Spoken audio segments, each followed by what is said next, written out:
Hello दोस्तों, मैं Anil Kumar study with Anil Kumar में आप सभी का स्वागत करता हूं। आज मैं आपको वे सभी चीज़ें पढ़ाने वाला हूं जो मैं पहले पढ़ा चुका हूं और वो वीडियो लॉक कर दिया हूं। मैं वीडियो लॉक करने का कारण भी है कि एक मेरे शुभचिंतक थी, उन्होंने मुझे सलाह दिया कि देखिए ऐसा वीडियो बनाइएगा तो चलेगा नहीं, इसलिए वीडियो में क्लियरिटी होनी चाहिए। वीडियो पहले 360p रेजुलेशन पे देखना पड़ता था, 240p रेजुलेशन पे स्पष्ट दिखाई नहीं देती थी। तो इसलिए मैंने सोचा कि मैं ऐसा वीडियो बना दूं जो 240p रेजुलेशन पे भी दिखाई दे और 360p रेजुलेशन पे भी बढ़िया दिखाई दे और एक काफ़ी बेहतर तरीके से मैं फिर से रिप्रेजेंट कर दूं, ऐसा मैंने सोचा। आप को मैं तहे दिल से धन्यवाद करता हूं कि आपने मेरे लिए इतना किया कि आपने मुझे बताया कि ये वीडियो ऐसी है।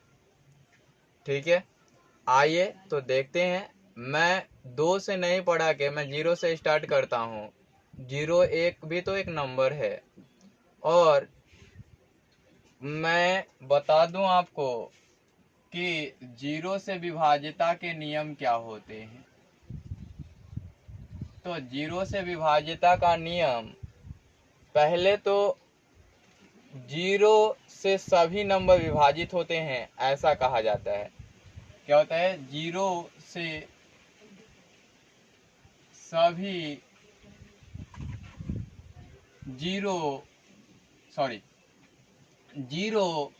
से कोई भी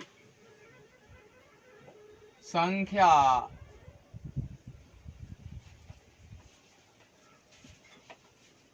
विभाजित नहीं होते हैं।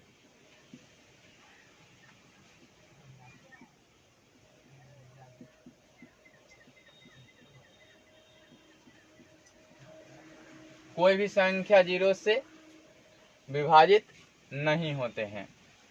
आपसे कह दिया जाए कि इसमें और मैं कुछ बढ़ा के लिखूं, लेकिन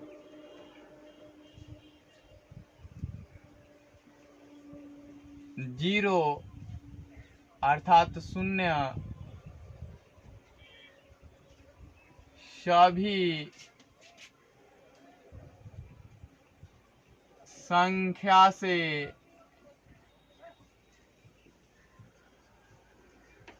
विभाजित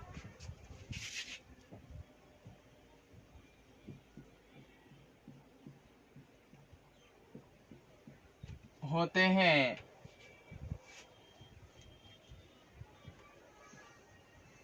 शून्य को छोड़कर।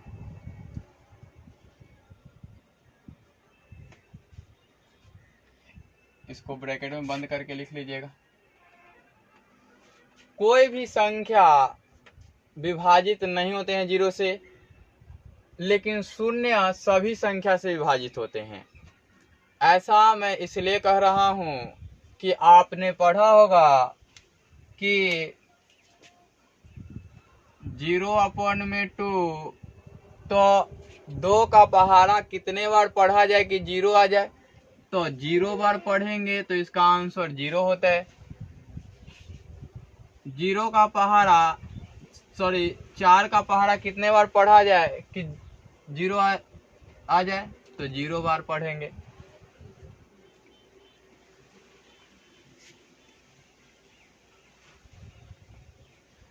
एट्टी 83 से डिवाइड करना हो तो कितने बार पढ़ना पड़ेगा? 0 बार पढ़ना पड़ेगा। यानी कि ये सभी नंबर से डिवाइड होते हैं। इसमें मैंने एक चीज आपको बताया भी था कि 0 सभी संख्या से विभाजित होते हैं, लेकिन ऐसा कहना मैथमेटिकल प्रूफ में रॉन्ग है। मैंने बताया था कि यदि ये बराबर 0 हो जाए, ठीक है, तो सब वैल्यू इक्वेट हो जाएंगे, सभी वैल्यू इक्वेट हो जाएंगे। तो अंश इक्वल टू हर, तो 2, 4 और 83 तीनों के तीनों बराबर हो जाएंगे। तो ऐसा संभव नहीं है। मैंने पिछली बार भी पढ़ाया था, अभी भी बताया आपको। अब मैं लिखा हूं इसमें कि लेकिन शून्य सभी संख्या से विभाजित होती है। तो ये वाला पार्ट हो गया। मैंने कहा कि शून्य को छोड़कर, तो शून्य लिखा मैंने, शून्य लिखा और शून्य। अब बताइए कि शून्य का पहला कितनी बार पढ़ा जाए। तो आप एक बार भी पढ़ेंगे तो शून्य ही आएगा, दूसरी बार भी पढ़ेंगे शून्य दोना तो भी इतना ही आएगा, 3 आएगा।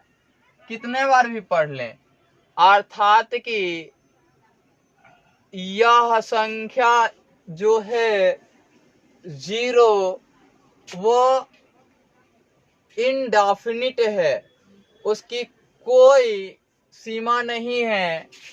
तो 0/0 इनडेफिनिट, इसको डिफाइन ही नहीं कर सकते। इनडेफिनिट अपरिभाषित रूप से अनेक होंगे, कोई भी संख्या शून्य से विभाजित नहीं होते हैं। अब इसको समझें। मान लिया कि आप 5 ले लिए और शून्य से भाग दिया आपने। शून्य से भाग देते ही आप पाओगे कि शून्य का पहला कितनी बार पढ़ोगे कि 5 आ जाए। तो ये आपको पता भी नहीं है कि कितनी बार पढ़ोगे, तो ये भी डिटरमाइन नहीं कर सकते। तो इनडेफिनिट है।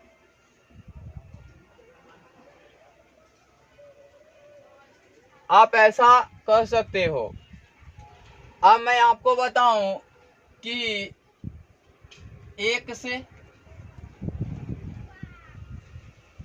तो आप कह सकते हैं कि 1 से सभी संख्याएं विभाजित होती हैं। 1 से सभी संख्याएं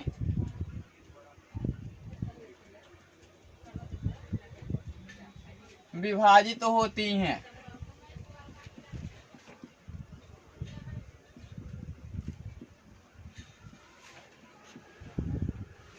All numbers are divisible by 1। आप बोल सकते हैं 1 से सभी संख्याएं विभाजित होती हैं, लेकिन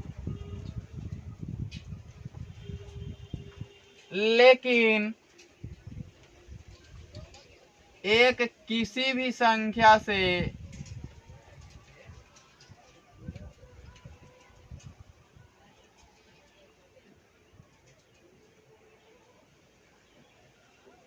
विभाजित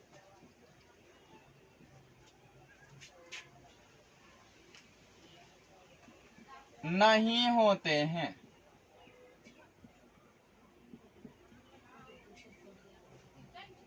अब मैं बता दूं कि 1 से सभी संख्या विभाजित होती हैं। मेरा कहने का मतलब है कि आप 4 लिख दिए और 1 से डिवाइड कर रहे हैं, तो इसका जो क्वोशिएंट होगा, भागफल होगा, जो 4 आएगा। अगर आपने कितना लिखा, 18 लिख दिया, 1 से डिवाइड करना है तो ये 18 टाइम्स में जाएगा। परंतु आपने 1/, में 18 लिख दिया, तो इसको डेसिमल में लिखना होगा। इंटीजर्स आएंगे नहीं, डेसिमल्स आएंगे, और डेसिमल्स में कुछ ना कुछ वैल्यू मिलेंगे।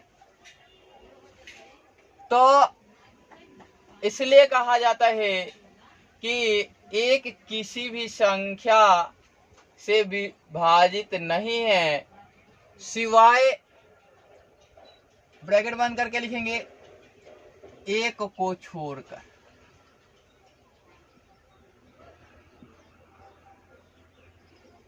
यानी कि एक ही एक ऐसी संख्या है जो 1 को विभाजित करती है। इसके अतिरिक्त कोई भी संख्या नहीं है तो आपने देखा, अब आइए 2 से, 4 से, 8 से, इसके अतिरिक्त मैं नहीं पढ़ाऊंगा। चलिए 2 से कहने का अर्थ है 2 का पावर 1, है ना। 2 से कहने का अर्थ है 2 का पावर 1। तो इसमें कहा जाएगा कि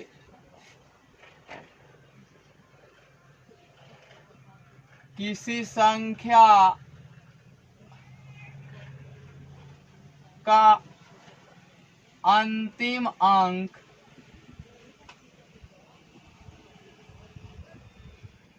दो से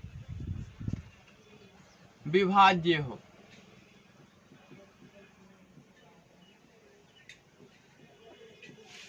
देखिए इसमें केवल और केवल इंटीजर की बात होगी, डेसिमल्स की बातें नहीं होंगी। डेसिमल्स में आप इवन और ऑड नहीं बांट सकते, तो केवल और केवल इंटीजर्स की अंतिम अंक 2 से विभाज्य हो। इसका लिखने का अर्थ है 2 का पावर 2। तो इससे पता चलता है कि किसी भी संख्या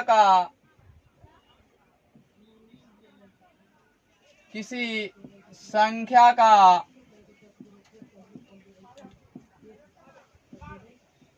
अंतिम 2 अंक 4 से विभाज्य हो। ये लिखने का अर्थ है 2 का पावर 3। तो इसको लिखेंगे किसी संख्या का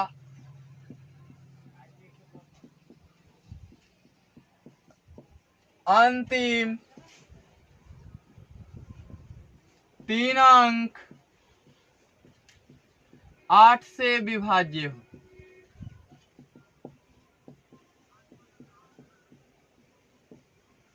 आपने देखा। चलिए मैं आपको बताऊं, इसमें सबके लिए उदाहरण लूं तो 2, 4, 6, 8, 9, 5, 4 इतनी बड़ी संख्या मैंने ले लिया। और संख्या लेते ही तो यहां देखना है कि ये वाली अंतिम अंक 2 से विभाजित है या नहीं है। तो यहाँ 4 जो है 2 से विभाजित है। हम कह भी सकते हैं या तो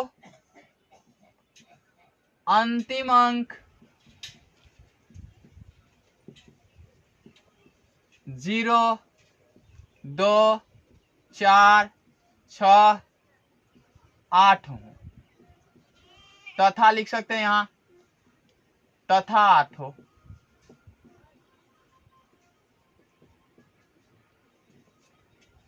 दो से विभाज्यता के नियम क्या होते हैं? अंतिम अंक 2 से विभाज्य हो तो अंतिम अंक पे क्या होना चाहिए? 0, 2, 4, 6 तथा 8 में से कोई एक होना चाहिए।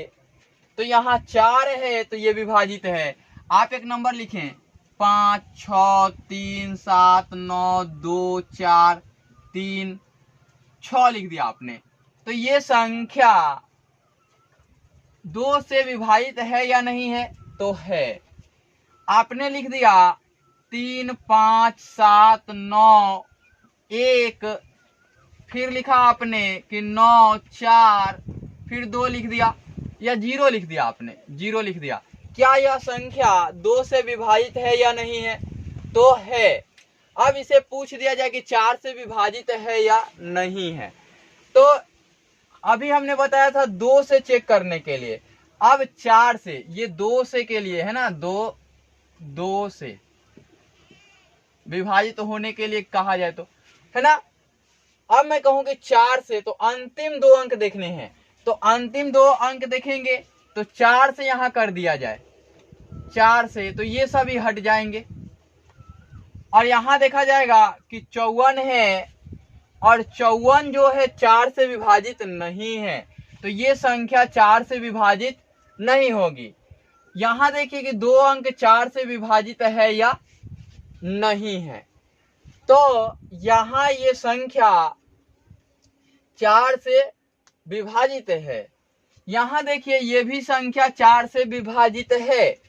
अब मैं कहूं कि लास्ट एक अंक चेक करके बता देना है आपको कि ये संख्या विभाजित है या नहीं है, तो 2 अंक चेक करना है। ठीक है, तो 4 से विभाजिता के लिए मैं दूसरा नियम बता रहा हूं आपको। यहां देखेंगे अगर इवन डिजिट होंगे अर्थात सम होंगे तो अंतिम अंक 4 से विभाज्य होने चाहिए। यहां कोई भी डिजिट दिया हो और रिमाइंडर क्या दे दे अर्थात शेष कितना आ जाए 0 आ जाए, तब संख्या 4 से अवश्य विभाजित होगी। अब देखिए अगर यहां ऑड हो जाए अर्थात कि विषम हो जाए, विषम, तो अंतिम संख्या में 2 ऐड करते हैं। कितना? 2 ऐड करते हैं। तो आप आइए देखिए कि यहां तो 36 है और ये संख्या विषम है, 3 जो है विषम है। तो लास्ट डिजिट में क्या करते हैं 2 ऐड करते हैं, तो 6 + 2 बराबर 8, जो कि 4 से विभाजित है और शेष कितना आता है इसमें 0 आता है। तो आप कह सकते हैं कि यह संख्या 4 से विभाजित है। लास्ट एक डिजिट चेक करना इसमें देखते हैं कि यह सम संख्या है। दूसरा, तो लास्ट वाला अंक 0 होना चाहिए या सम होना चाहिए। तो 0 सम है या विषम है, तो सम है। ये मैं पढ़ा चुका हूं कहां पे, तो सम संख्या और विषम संख्या पद्धति के तहत मैंने बताया था जोड़ घटाव करके शायद। तो आप देख सकते हैं कि यह 4 से विभाजित है। अब मैं कहूं कि नहीं, इसी संख्या को आपको 8 से विभाजित होने के लिए चेक करने हैं। तो यहां 8 लिखा आपने और 8 से विभाजित होने के लिए चेक करना है इसे, तो 3 अंक चेक करना होता है आपको। तो 3 अंक यहां से यहां तक लोगे आप, तो 8 एकम 8, कैरी 1 हासिल 1 हुआ, फिर 5, 8 एकम 8 7 हुआ। तो ये नंबर विभाजित नहीं है। अब इसके लिए मैं बता रहा हूं 8 के लिए कि 3 अंक चेक करना हो तो आप 2 ही अंक चेक करके बता सकते हैं कि यह संख्या विभाजित है नहीं है। तो आपको इसमें मैं 2 ही अंक चेक करना बता रहा हूं। करते क्या हैं कि यदि यहां सम संख्या हो, यहां सम हो, इवन हो, तो इन दोनों में भाग लगाते हैं, है ना, 8 का, और शेषफल 0 आ जाता है। 8 का भाग लगाते हैं और शेषफल क्या आ जाए, भाग लगाएं 8 का और शेषफल 0 आ जाए। तो ये संख्या जरूर ही विभाजित तो होगी 8 से। यदि यहां विषम आ जाए, ऑड आ जाए, तो इन दोनों संख्याओं के साथ साथ ऐड करते हैं 4। कितना? 4। तो देखिए यहां इस संख्या को चेक कीजिए आप, यहां सम संख्या है और ये 36 है। तो 8 से विभाजित कीजिए तो नहीं कटेगा, तो इसका मतलब कि ये पूरा संख्या भी 8 से नहीं कटेगा। 8 पंजे 40, 3 हुआ, फिर 3 हुआ तो 6 उतारेंगे, 8 चौके 32, फिर नहीं कटेगा। फिर ये विषम संख्या है, तो इसमें 4 ऐड करेंगे तो 44 हो जाएगा। 8 पंचे 40, फिर 4 बच गया। तो ऐसा करते हैं कि यहाँ पे इसको 4 कर लेते हैं और इसको 2 कर लेते हैं। अब बनाते हैं, देखते हैं। ये सम संख्या है तो इन्हीं दोनों संख्या को 8 से विभाजित करने हैं। तो विभाजित करेंगे तो कितने आएंगे? शेषफल 0 आएंगे। तो ये संख्या 8 से विभाजित है। अब यहाँ विषम है, इसमें 4 जोड़ना है। 44 में 4 जोड़ेंगे तो 48 हो जाएंगे और 48 को 8 से भाग देंगे तो शेषफल 0 ही आएंगे।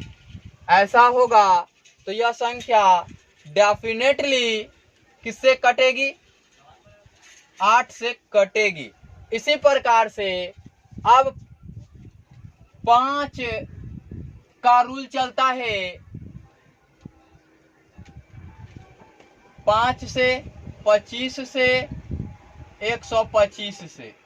ये 5 का क्यूब है और ये 5 का स्क्वायर है, ये 5 का पावर 1 है। अंतिम अंक 5 से विभाज्य हो, है ना, या शून्य हो। या दोस्तों बाहर काफी सारे साउंड बजने लगे, इसलिए मैं इस 5 के नियम को बाद में पढ़ा दूंगा, है ना। यहाँ ये सभी चीजें लिख करके रख लीजिए और चेक कर लीजिएगा आप सभी अपने घर पे। तो आपको मैं बता दूंगा इसमें क्या क्या रूल लगता है और आपको मैं डेफिनेटली बेहतर तरीके से समझाऊंगा। इस वीडियो में इतना ही, फिर मिलता हूँ अगले वीडियो में।